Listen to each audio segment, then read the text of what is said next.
don't know why I do that over and over. Oh, I keep saying that. That was horrible. That was horrible.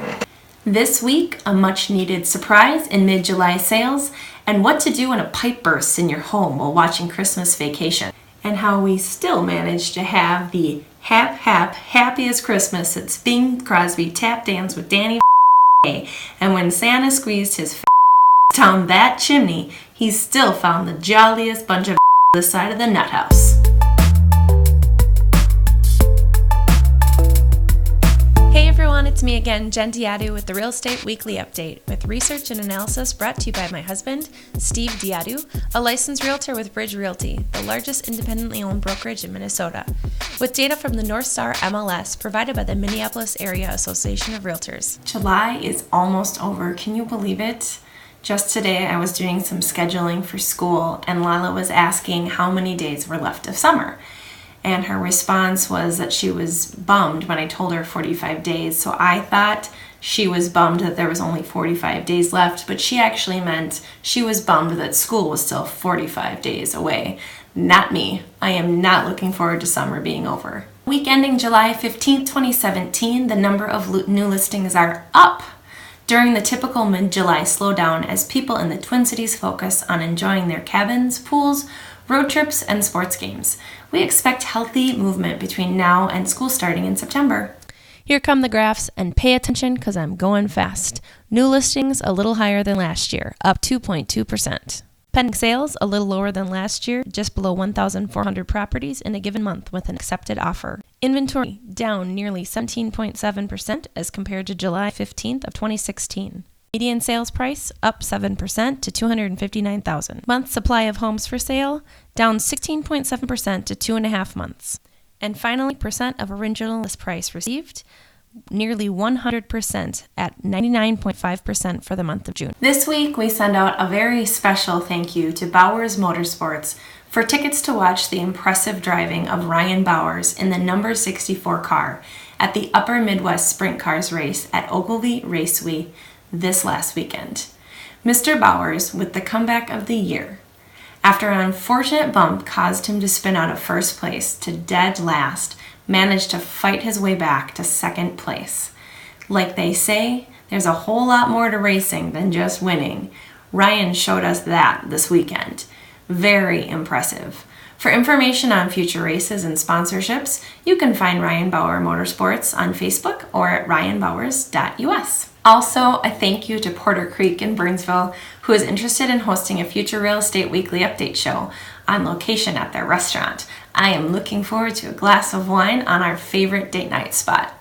And finally, to Melanie Peters at yourlonegirl.com for hosting us at the Network with Real Estate's Finest at Maynard's Restaurant in Excelsior. We had beautiful weather, great laughs, and made some new friends. Thank you, lonegirl.com. P.S. Melanie, I still didn't get to see your Barbie Jeep. On that note of shoutouts and being thankful, it reminds me of Thanksgiving, which brings me to my funny story and tip for the week. It also just so happens that today is exactly 5 months until Christmas. I don't know about your family, but our family has a tradition of watching Christmas Vacation on Thanksgiving Day, and sometimes we squeeze in another viewing before Christmas. I'm reminded of this past Christmas season when we watched Christmas Vacation at home with our kids, with some occasional earmuffs and eye covers. I recall that it had been a pretty mild from November to early December, but this particular week, the temps had dropped drastically. Now we, as seasoned homeowners, knows what will happen if you do not turn off your outside water line.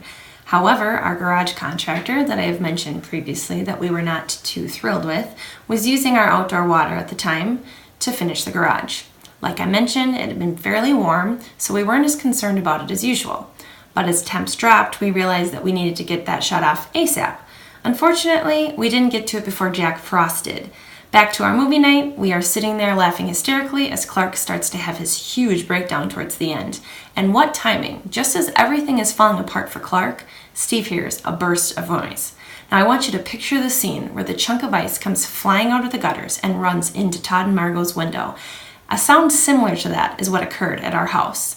And Steve knew instantly that our exterior pipe had burst. Fortunately, or should I say unfortunately, we have had a leak in our ceiling before in a previous house, which I will share in a future weekly update. Anyway, So Steve knew exactly the steps to handling this Clark Griswold moment. He shut off the water and then listened for where the water was running in our ceiling and our walls.